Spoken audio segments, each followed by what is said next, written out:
ఇప్పుడు మోడీ అప్పు చేసింది ఆయన ఇట్లా కేసుకోవడానిక, ఆయన కుటుంబం కోసానిక, దేశ అభివృద్ధి కోసం అప్పు చేసిండట. ఇదే మోడీ గారు నువ్వే అన్నావు కదా, కొన్ని వీడియోలు ఉన్నాయి చూడు.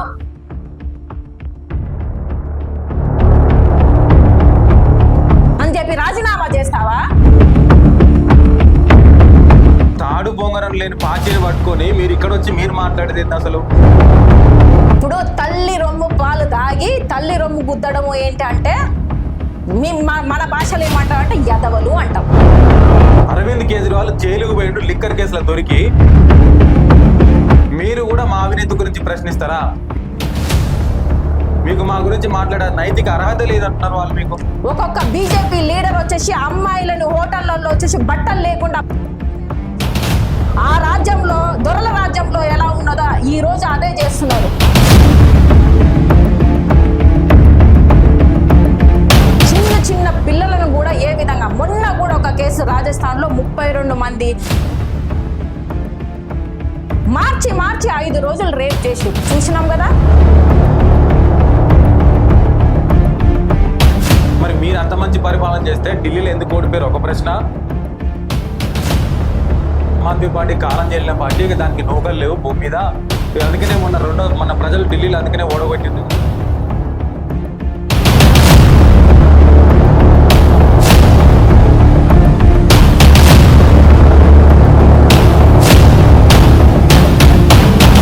ఢిల్లీ ఉన్నప్పుడు ఏ విధంగా ఉంది, ఇప్పుడు బీజేపీ పార్టీ ఉన్నప్పుడు ఎలా ఉన్నది?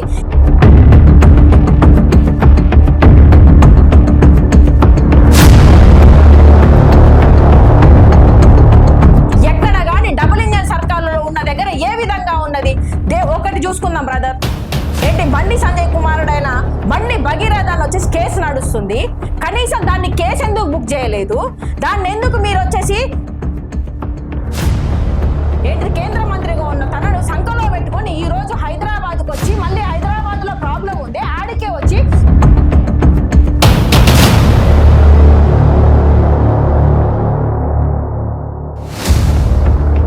ఈ రోజు రాముడి కంటే విశ్వగురు అయిన మోడీ ఎక్కువ అని చూపెడుతున్నారు. తెలంగాణలో ఆమ్ ఆద్మీ పార్టీకి స్థానం ఉన్నదా?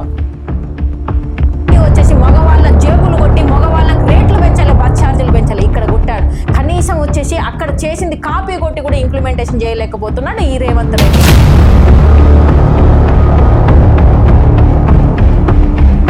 దేశంలోనే అప్పు లేని రాష్ట్రంగా ఏదైనా ఉందంటే అది ఢిల్లీ. ఆమ్ ఆద్మీ పార్టీ అరవింద్ కేజ్రీవాల్ సార్ ఉన్నప్పుడు మాత్రమే జరిగింది.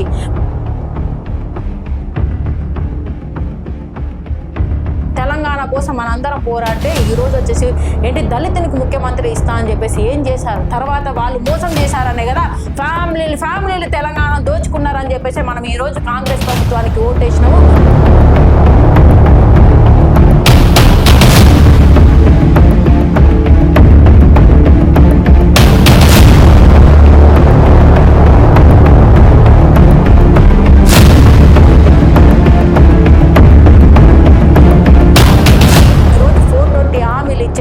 ఒక కబ్జా రాజా నీ పేరు, బుల్డోజర్ రాజా ఈ రోజు హైడ్రా పేరుతో నీ పేరు పిచ్చుతులకు మనం వచ్చేసి బుక్లలో చదువుకున్నాం బ్రదర్.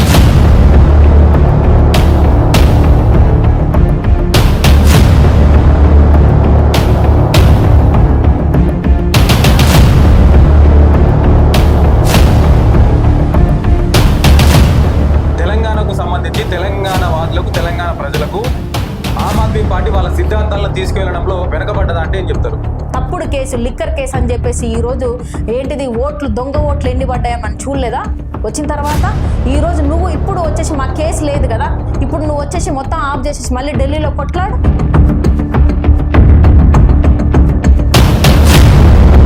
ఎస్ఐఆర్ మీద ఇప్పుడు బెంగాల్లో అక్రమ ఓట్లు అన్నింటినీ తొలగించినాం, డూప్లికేట్ ఓట్లు తీసేసినాం కాబట్టి ఒరిజినల్ వాదులంతా మాకు ఓటేసారు కాబట్టి గెలిచినాం అంటున్నారు. ఈ రోజున మళ్ళీ ఎస్ఐఆర్ అనే పేర్లతో చేస్తున్నావు. ఇప్పుడు వచ్చేసి మళ్ళీ ఇవన్నీ తీసేసి బ్యాలెట్ పేపర్ తో వచ్చే దమ్ముందా నీకు? రియల్ గా జోక్ చేస్తురా? ఎందుకు రాకూడదు? జోక్ చేస్తురా?